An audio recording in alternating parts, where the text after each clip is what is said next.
Dan dengar-dengar akan diwujudkan Kementerian Minyak dan Gas.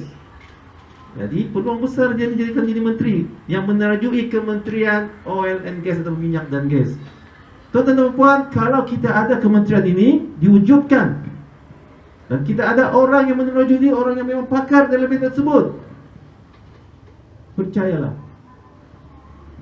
pertama kita akan wujudkan syarikat anak syarikat yang bertanggungjawab seumpama Petronas.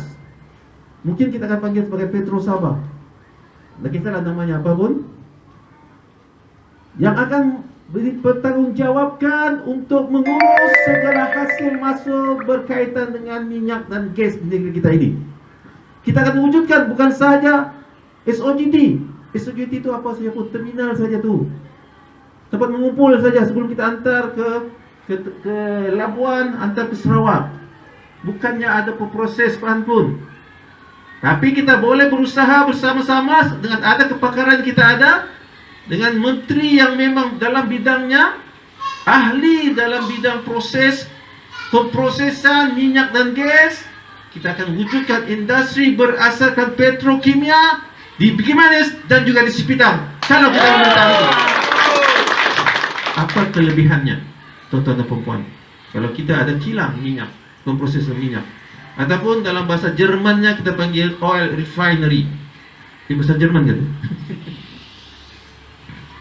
Apa yang berlaku sekarang di Johor Bahru, di Pasir Gudang, di Pengerang, Petronas telah membina satu kompleks petrokemikal yang terbesar di Asia Tenggara.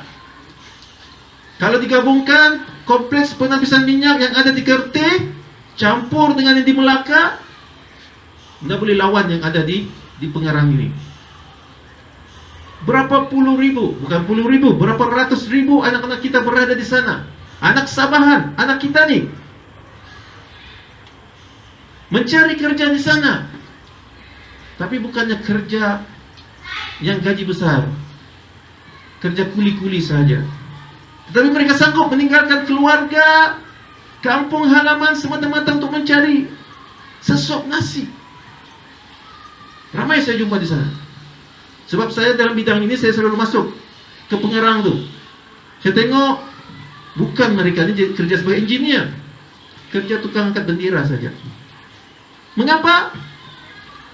Bukan salah anak-anak kita ni, sebab tidak ada kena bagi pendedahan, tidak ada kena bagi kursus-kursus yang berkaitan dengan kemahiran. Itu yang kurang. Kalau ada, tidak akan jadi pengangkat bendera saja. Mungkin dia boleh jadi paling rendah lah, boleh jadi technician. Technician kalau di Petronas mahal tau. Starting gaji 5,000 technician, sijil sahaja. Tapi ini kurang wujud. Tidak dibagi pendedahan, tidak dibagi peluang untuk anak-anak kita mencuburi bidang ini.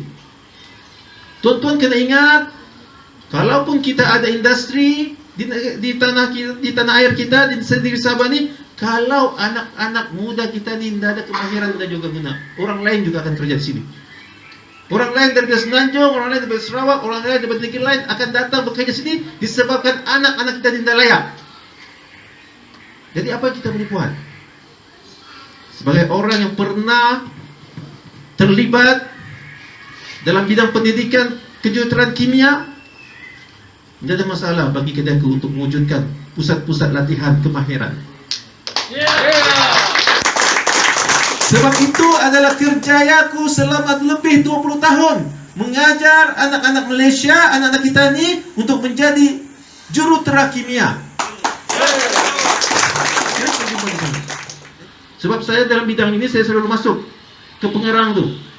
Saya tengok bukan mereka ni kerja sebagai engineer, kerja tukang angkat bendera saja. Mengapa?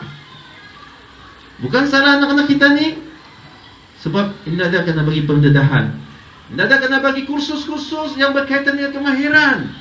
Itu yang kurang. Kalau ada, tidak akan jadi pengangkat bendera saja. Mungkin dia boleh jadi paling rendah lah, boleh jadi technician. Technician kalau di Petronas mahal tau. Starting gaji 5,000 technician, sijil sahaja. Tapi ini kurang. kurang wujud, tidak dibagi pendedahan, tidak dibagi peluang untuk anak-anak kita mencuburi bidang ini. Tuan-tuan kena ingat, kalaupun kita ada industri di tanah air kita, di negeri Sabah ni, kalau anak-anak muda kita ni tidak ada kemahiran dan juga guna, orang lain juga akan kerja di sini. Orang lain dari Semenanjung, orang lain dari Sarawak, orang lain dari negeri lain akan datang bekerja di sini disebabkan anak-anak kita tidak layak. Jadi apa yang kita boleh buat? Sebagai orang yang pernah terlibat dalam bidang pendidikan kejuruteraan kimia, tidak ada masalah bagi kita untuk mewujudkan pusat-pusat latihan kemahiran. Sebab itu adalah kerjayaku selama lebih 20 tahun mengajar anak-anak Malaysia, anak-anak kita ni untuk menjadi jurutera kimia. Jadi tuan-tuan dan puan-puan, peluang kerja itu penting. Peluang kerja penting. Peluang kerja yang menjamin gaji yang cukup lumayan. Bukan hanya jadi operator kilang yang gaji setakat 300, 500 ringgit. Kita tak mau tu. Kita mau anak-anak kita mencuburi bidang kerjaya yang cukup lumayan dengan teknologi, dengan kemahiran yang berasaskan Industrial Revolution, revolusi industri keempat, yang memerlukan kita ni untuk menguasai ilmu-ilmu teknologi ini. Tidak masalah, kita boleh wujudkan. Tuan-tuan dan puan-puan, selain dari peluang pekerjaan, kalau kita sudah wujudkan kilang-kilang di sini, anak-anak kita ni akan balik. Warisan kita tak boleh janji. Kita tak boleh janji bagi kamu kekayaan. Kita tak boleh janji kamu untuk jadi kemewahan. Tapi kita janji untuk membuka peluang pekerjaan kepada anak-anak muda yang ada di sini. Telah wujud kilang-kilang memproses minyak kelapa sawit. Kita telah ada 3 jenama minyak masak, jenama tempatan. Yang terakhir kita ada jenama onsoi di Keningau. Dan tidak mustahil juga kita akan buat jenama sini. Jenama membakut base contohnya. Produk-produk yang kita akan hasilkan, kerepet ke, belacan ke, whatever, hasil rakyat produk membakut kita akan dinamakannya sebagai membakut base. Tak kisahlah apa, cencaluk ke, tuhau ke, bambangan ke, kita dinamakan sebagai satu produk membakut base. Sebab barang itu belum tahu ada di tempat lain. Betul. Satu daerah, satu jenama. Jenama kita adalah membakut base. Terbaik untuk membakut. Dari membakut kepada orang luar di sana, membakut memang terbaik. Jadi